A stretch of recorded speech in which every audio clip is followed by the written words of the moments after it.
Hello guys, in this video I'm going to show you how to create a new list on Medium, but first I wanted to tell you that don't forget to subscribe because at 10,000 subscribers I'm going to show you my YouTube revenue statistics and my growth strategy, how you can make money online.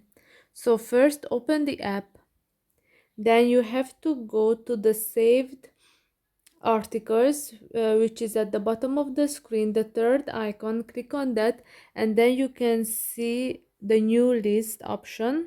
Click on that and you can see that you have to give a name to your list. After that you can give a description, which is optional, and then you can select to be private or not. So if private, only you can see this list, and click on the create, and then in this way you can save articles and you can categorize them. So I hope this video was helpful for you. If it was, please consider subscribing and see you in the next one. Bye bye.